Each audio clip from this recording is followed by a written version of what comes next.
I know that there is difference of timing between China, between Oman here, between France, between Tunisia, because I'm working so much with France and Europe, let's say Europe and North Africa. So this difference of timing, I think it is not easy to manage.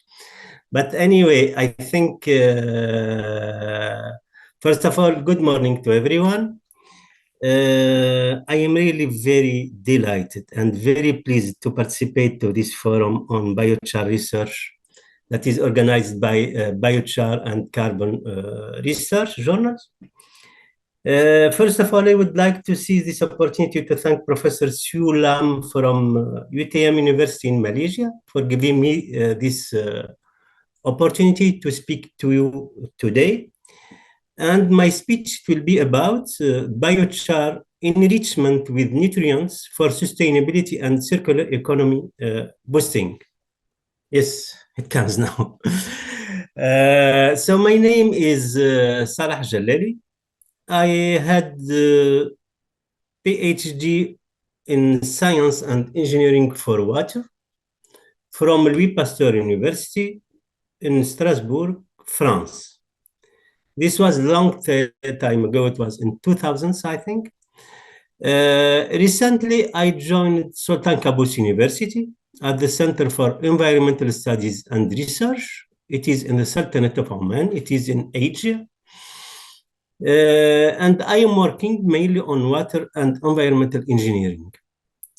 Before that, I worked for around 15 years at the Water Research and Technology Center in Tunisia. My field of expertise, they are related mainly to solid and liquid waste sustainable management, biochar synthesis and functionalization, nutrients recovery and reuse, and in general, also we can say that I am working a lot also on water resources management. Just a few words about Sultan Qaboos University. Sultan Qaboos University is located in the Sultanate of Oman, and it is a very young university. It has been established in 1986 on an area about 7 kilometers square. It has 9 colleges and 40 research centers with a total number of students of around 20,000. The total staff of Sultan Qaboos University or SQU, it is more than 3,000, containing about 950 of academic staff and research also. In 2024, we got as funding more than 5.5 million US dollar with a number of publications of 1,321 and a number of patents of 13. The recent QS ranking of SQU is 334. Now I will start my scientific presentation. So as indicated in the title, I will start by talking mainly about why we have to enrich biochar with nutrients. And I will be developing 2 case study. The first one, it is the biochar impregnation with liquid effluent. For sure, it has to be rich in nutrients. And the second case, it is the biochar mixing with a calcium-rich industrial byproducts in order to produce at the end a calcium-rich biochar that can be used for phosphorus recovery from wastewater in order to be reused in the context of circular economy as a slow-release fertilizer in agriculture. And I will finish my presentation by some challenges and perspectives. My presentation will last around, let's say, 25 to 30 minutes. But I will try to be as brief as maximum. So all of you know that agricultural waste production is a serious, really burden that we have to manage. The recent statistics shows that we have around 10.6 billion tons of agricultural waste. Only 20 to 40% of this waste, they are valorized now. They are valorized through direct recycling, or they are valorized, for example, for energetic purposes, for example, through methane through anaerobic digestion. And also they can be valorized for composting to make compost that can be used in agriculture. And a small part, it is used for the production of biochar. As you know, all of you know already, the pyrolysis, it is usually done in presence, in a full absence of oxygen, and at temperature between 300 and 900 degrees C. For lignocellulosic biomass, we have really a big problem related to the low content of nutrients. This table here, it gives average value, the range of average value of nitrogen, phosphorus, potassium, calcium. And you can see very well that even the extremity of this range, it is still low content. And we should think to, if possible, to get higher or to increase these contents.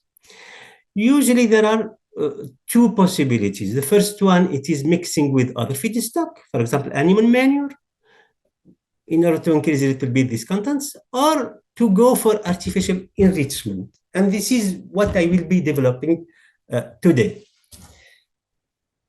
During the last decade, two big options have been tested to the enrichment of biochars. The first one, it is impregnation with liquid effluents.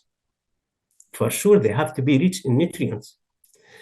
The first one that has been widely used in the Mediterranean country, it is olive meal wastewater.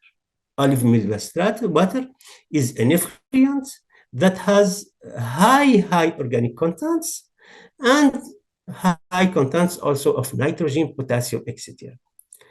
The second part, it is related to the use of concentrated seawater. And these are recent work that have been published in 2022 and 2024 by a Chinese university. They tried to use the concentrated seawater for the treatment of the biochar in order to get nanoparticle of magnesium oxide or calcium carbonate that can react after that with phosphorus, for example, existing in urban wastewater. This is the first part. So the first option is impregnation with effluents, for example, olive meal wastewater and concentrated seawater. Now I will move to the second part, and I will be developing both of them. The second part, it is not the impregnation with liquid effluents, but it is the use of solid wastes. But it is not all solid wastes. Solid wastes that are rich in calcium, for example, in magnesium, in iron, let's say metal salt engineer. There are different ways that have been tested. For example, marble wastes, dolomite wastes, oyster shell, eggshells, etc. As I said, the most important thing is to get a biochar that it is rich in magnesium or calcium that can, after that, recover phosphorus or nutrients from wastewater. During the presentation of today, because I don't have a lot of time, I will be developing two things. The application of olive meal wastewater, the impregnation of biochar with olive meal wastewater. And then the second part, the mixing of our feedstock with marble wastes. The first method, it is impregnation with olive meal wastewater. And the aim is very simple and very clear. We have to mix and we have to impregnate any biomass. For example, here it is biomass, this is waste of date palms. We can mix it and impregnate it with olive meal wastewater. As I said before, it is rich in nutrients. And after that, we go for pyrolysis. We hope that we will get biochar that it is rich in nutrients, and we will valorize it in agriculture. And after that, for sure, as you can see, the loop is completely closed.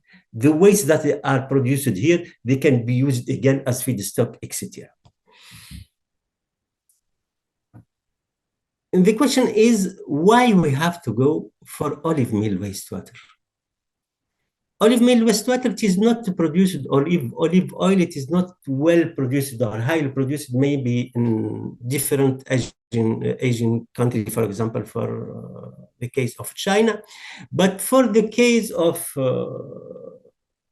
North Africa and also south of Europe, I think more than 85% of the worldwide production of olive oil, it is there.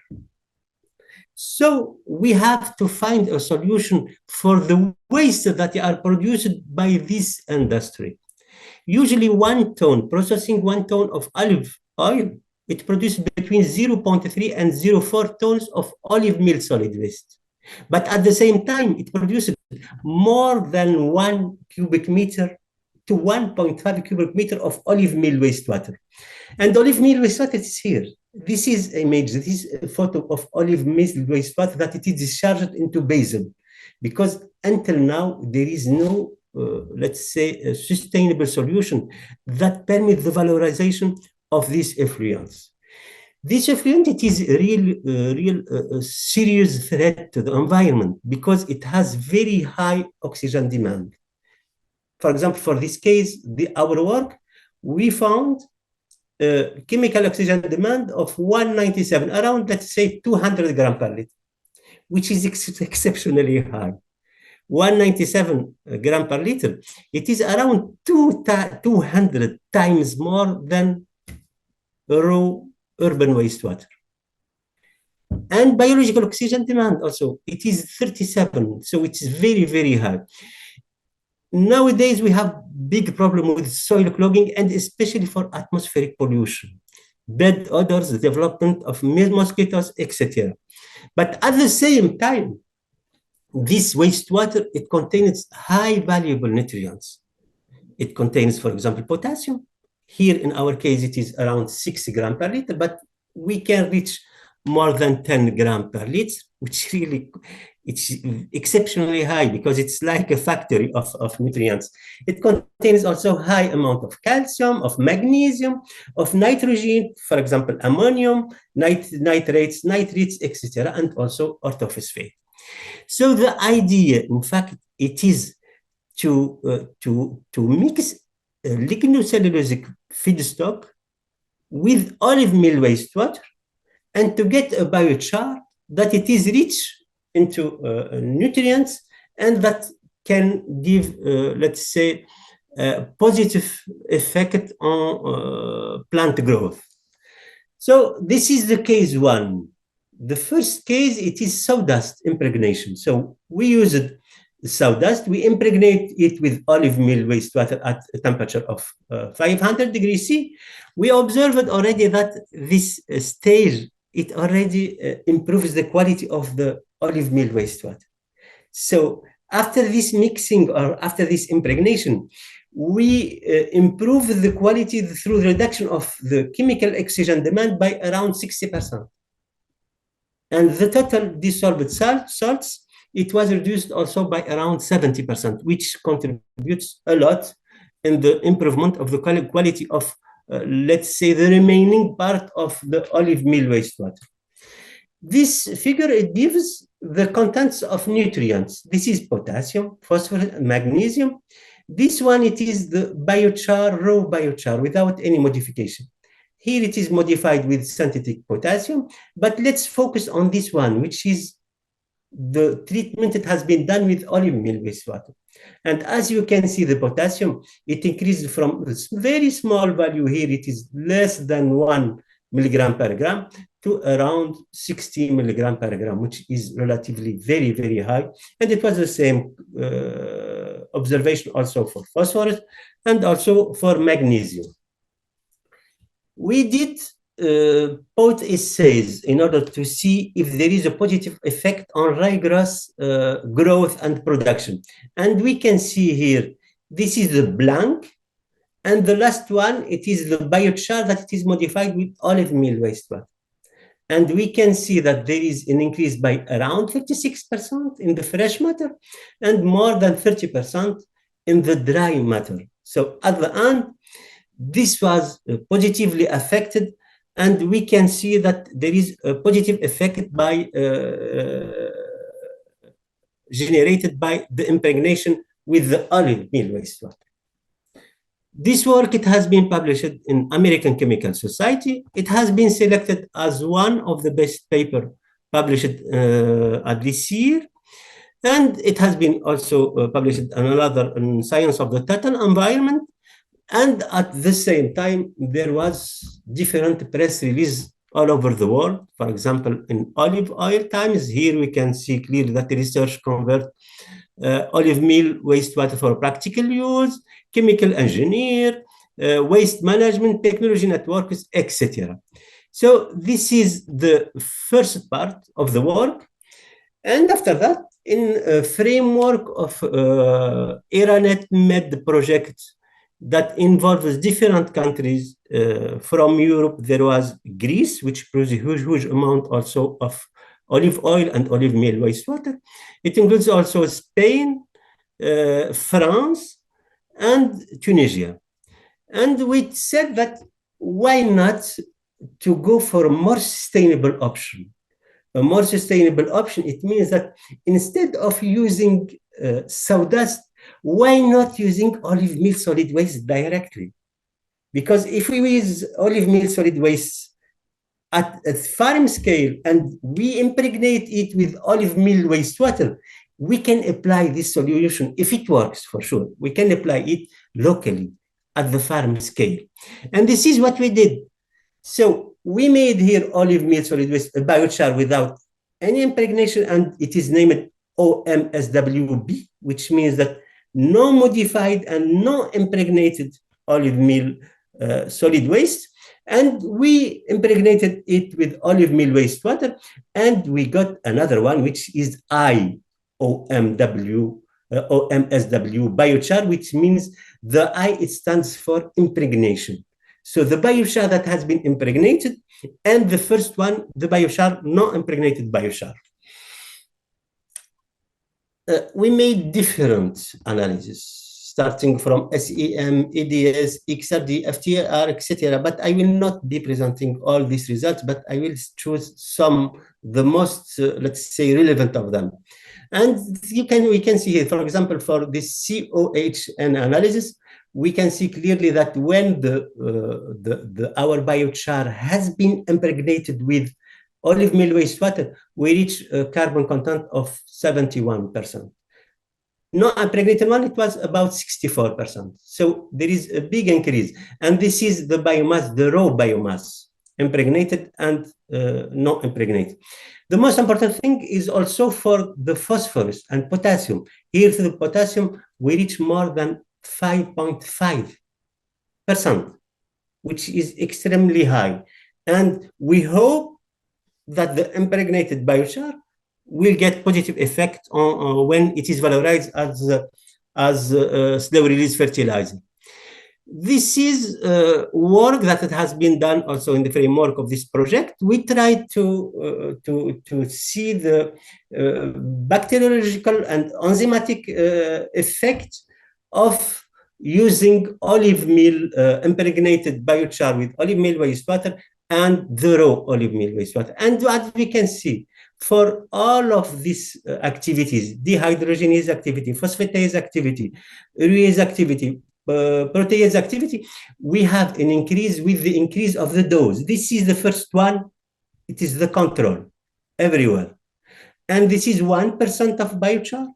This one, it is not impregnated, and this one, it is impregnated. 2.5% and 5%.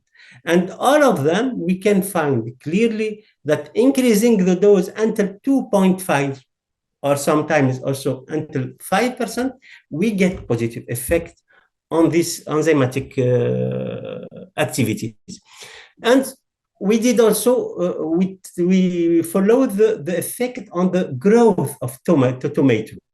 And we can see also that the best results, they were obtained for biochar dose higher than 2.5%, so 2.5% and 5%. And this is clearly underlines the positive impact of impregnating our feedstock initial follows its feedstock, olive meal solid waste, by olive meal wastewater. It gives better results than the raw biochar.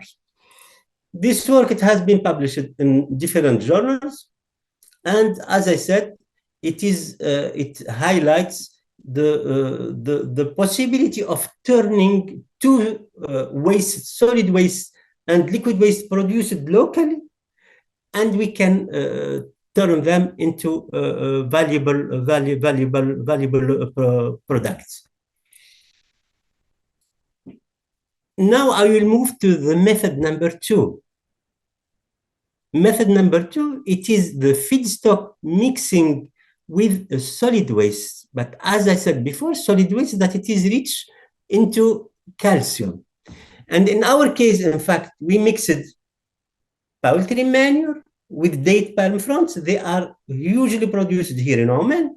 We mixed them with marble waste. We make the pyrolysis, and the modified biochar, it was used as an adsorbent of phosphorus from real wastewater. And after that, the phosphorus-loaded biochar, we would like, or we aim to get it valorized as slow-release fertilizer, and as indicated before, so we will close the loop. At the end, we will get something sustainable and promoted circular economy. So these are the different feedstock that we used. We used poultry manure, we used date palm fronds, we used powder marble at percentage of 45, 10, and 45%. And we produced a biochar, but it is highly concentrated in calcium. For the effect of the phosphorus adsorption by the biochar, we studied different possibilities. We studied the effect of pyrolysis temperature, the effect of marble biomass ratio, 50-50, until at the end 5%, 95%. We studied the effect of the adsorption scale, batch, etc. But I will not be presenting all of this. I will present something, a summary of these results. So the first one we did, for example, in batch mode, which is very classic. It is used everywhere. So we have just to take small container with given concentration of phosphorus. We mix them with biochar, and we try to see what it has been absorbed at the end. But we didn't stop here. We made dynamic experimentation by using columns. This is the column, and this is the biochar inside, the black color here. This is the biochar. So the experimentation is very easy. So here we have our real wastewater, or our synthetic solution. It is injected by a peristaltic pump, and it goes through this glass particle, which is inert media, and it goes through the biochar, and we collect our sampling here. So the following of the breakthrough curves, it will give us an indication about the efficiency of our biochar in recovering phosphorus. After that, we made another type of dynamic experimentation. It is almost the same thing, but here it is not column. It is a reactor where we can mix both of them, so biochar and phosphorus solution, and we follow at the outlet. We make the sampling here, and we follow this by the same methodology. We follow the breakthrough curve of phosphorus. For the batch assays, we studied the kinetic effect, the isotherm, the pH, the dose, etc. But the most important thing, so we got very high adsorption capacity. For example, for the biochar produced at 900 degrees, and we reach only around 60 milligram per gram for the biochar produced at 700 degrees C. This is mainly due to the fact that higher temperature, it permits the transformation of marble, calcium carbonate, into calcium oxide and calcium hydroxide that can react with phosphorus. We will develop that later when we will be talking about the mechanism. This is the second part, which is related to the reactor. So CSTR, continuous steered tank reactor. We study the effect of initial concentration, dose, flow rate, and the use of also of wastewater. I will be presenting only one slide concerning the effect of the effect of using wastewater. And as you can see here, at the beginning, it is the concentration C0, it is equal to 50 milligram per liter. And for the synthetic solution, we reach 0 milligram per liter. So all the phosphorus has been retained. And it stayed for about 45 minutes. And after that, it started increasing. But at the end, the quantity absorbed amount, it is around 96 milligram per gram for the synthetic, and we reach around 109 milligram per gram for the wastewater, real wastewater, which is mainly due to the fact that the real wastewater contains also calcium. And the effect of this calcium, it can be used also for the capturing the existing phosphorus. This quantity, it is both of them, they are lower than the batch, which is also expected, and which is normal. And due to the fact that the contact time here, it's much lower than this one. Now for the column modes. So this is the breakthrough curve as a function of time. This is the first one, the first curve, it is the conservative tracer, which does not react with our biochar. And as you can see, we reach the maximum concentration in about 30 to 40 minutes. We have already C divided by C0 equal to 1, so nothing absorbed. However, when we go for our biochar, for our phosphorus and biochar, this is the synthetic solution. So we started getting something at the outlet of this small biochar. It is around the quantity, the height, it is around 3 to 4 centimeters. We started getting something after around 40 hours, which is exceptionally high. The quantity absorbed, it is around 56, and here it is 66 milligram per gram for the synthetic. The wastewater, it is little bit less efficient, and this is due to the fact that there is a possibility of competition with some anion existing in the wastewater. So as a summary of that, for the batch assays, we have very high efficiency, and it is much, much higher than the typically used method in the scientific literature, which they used mainly CaCl2 and MgCl2. And when you are using this one, we have between 10 and sometimes, let's say, average value of 80 maximum. For CSTR, it is good efficiency, but still very high compared to the to what it has been found in the bibliography. And for the column, it is moderate efficiency, but it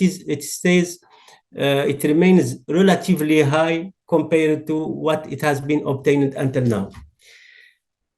After that, we tried to find out what was the main mechanism that were involved in the removal and the recovery of phosphorus. This is the XRG before adsorption, and this is after adsorption. As we can see here, there are CaOH2, so calcium oxide, calcium hydroxide, but we have also calcium oxide, which means that we have the deposition of these two nanoparticles on the surface of our biochar. However, after adsorption, we got new peaks. And this peak, it is related to hydroxyapatite. Hydroxyapatite, which is formed when phosphorus, it is in contact with calcium ions. And we made FTIR before and after adsorption, and we found also that there is complexation with the hydroxyl groups. And here, after that, as we can see, the calcium oxide, its peak, this is the blue one, it is before adsorption, and this one, the red one, it is after adsorption. And we can see that there is a big decrease of its intensity. For the phosphorus, at the same time, we got more phosphorus, which means that it has been recovered from the wastewater. And we showed that electrostatic interaction also is well present on that. And due to the fact that the adsorbed amount for low pH, it is much higher than those obtained at higher pH, where the pH ZC, where the pH it becomes higher than the pH ZC, pH of 0 point charge. So what we propose at the end, it is actually in the secondary treatment, wastewater treatment plant, managing the phosphorus, it's really a very, very big problem. So if there is a possibility, or if we go for its mixing with calcium-rich biochar, and the phosphorus, it will be retained by this biochar, and after that, we go for a decantation device where we can remove the P-loaded or phosphorus-loaded biochar that can be used in agriculture as a slow-release fertilizer, and at the same time, the treated wastewater can be used again also as an irrigation source of water. This work has been published also in 2024 in different journals. Now to finish, or to finish my presentation, I think we have to take care also of main challenges and limitations. Even if we know, all of us, we know that biochar now, it is a market that it is, let's say, well established, but we have to resolve some technical challenges, for example, regarding the biochar quality. We have to make specific biochar for specific aim.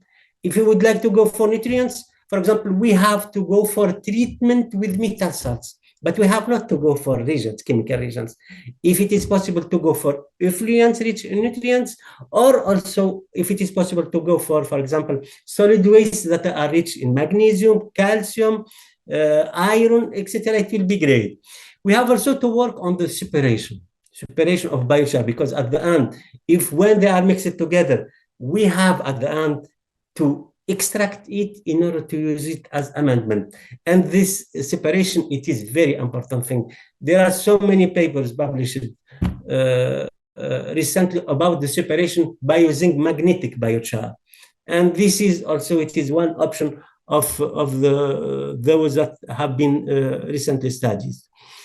We have to work also on the agriculture soil amendment, especially the heavy metals release, and the effect also on the fruit quality. The second thing, it is social challenges.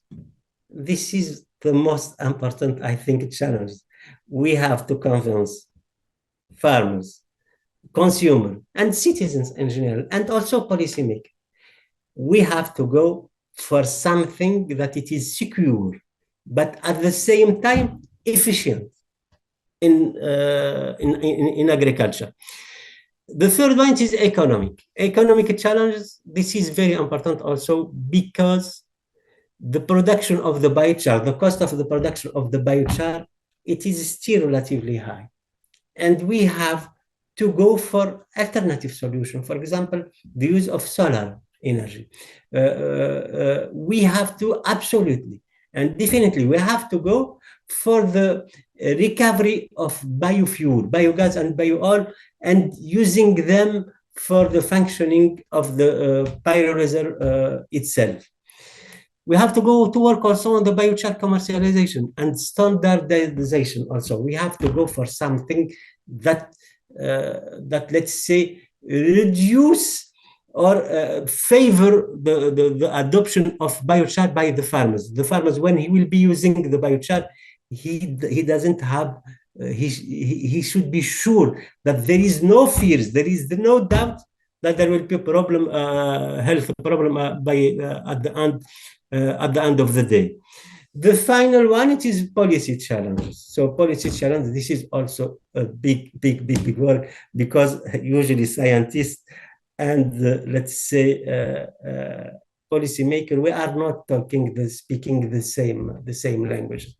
We have to sit together. We have to make meetings in order at the end to convince them to go for such let's say sustainable and circular economy solution.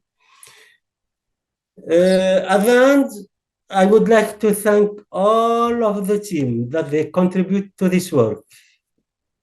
I would like to thank Prof. Majdi Gerim from France, who was, let's say, the initiator of these projects, these two projects. The first one, it was started in 2015, and after that, the second one in 2017. Many thanks to Dr. Layla Al-Basi and Dr. Ahmed Amin Azaz and Professor Hanan Akrut for your big work, also regarding especially the agriculture part for Dr. Layla Al-Basi, and for all the work of synthesis and characterization of Dr. Amin Azaz. Thank you also for Yestes and Prof. Camelia. Thanks also for Prof. Dolgeris from Greece for his big help. And for the second part realized here in Oman, I would like to thank also Ms. Maram Al-Belouchi, Dr. Malik Al-Wadi, Dr. Jamal Al-Sabahi, and Mr. Ahmed Al-Raisi for their big help. I didn't find photos of Dr. Khulud Haddad and Majd Al-Harrasi, but many thanks to them. And at the end, many thanks to all of you.